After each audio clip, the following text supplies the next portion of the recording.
Hello everyone, Ariam here, and welcome back to another episode of Dinosaur Days, today with the Amargasaurus.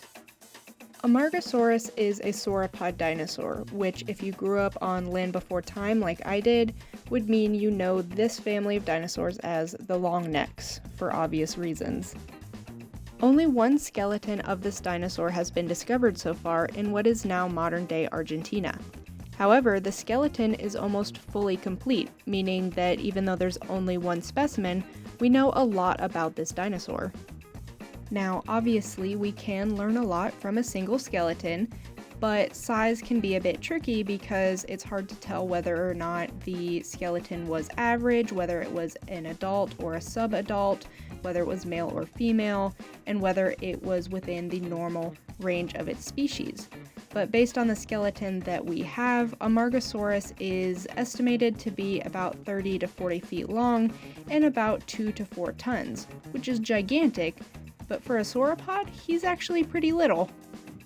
So why did I choose a little tiny sauropod to talk about when other members of this family are the biggest animals to ever walk the earth? Well, other sauropods don't have sails, and this one does. Or rather, I think that it had sails. What we know for sure is that Amargasaurus had bony spines coming out of its neck. We can't know for sure whether or not there was skin stretched between these spines to act as a sail. There are two main theories for what this might have looked like.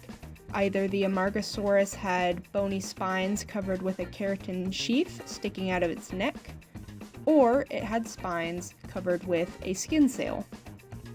Since no skin prints or skin fragments have fossilized with the Amargasaurus, the skin sail theory is not heavily supported, but I think personally that it makes a lot of sense for there to have been a skin-based connection between all these spines.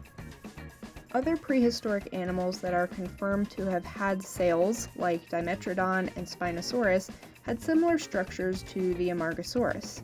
And these sails of Dimetrodon and Spinosaurus could have been used for display, defensive posturing, or regulating body temperature, all things that would still be useful for a sauropod. While there's no direct evidence for a skin sail, all those uses make it seem really likely, and the bony protrusions in the Amargasaurus are considered too brittle likely to be used as defensive spikes, so it likely served an alternate purpose, like a sail. Now I will fully say that I took a more conservative route with both the spines and the skin sails. These spines were pretty crazy, and the sails could have looked like essentially anything, but I did take a more small, drab approach. And this is honestly because the longer I made the spines and the flashier I made the sail, the crazier the animal looked.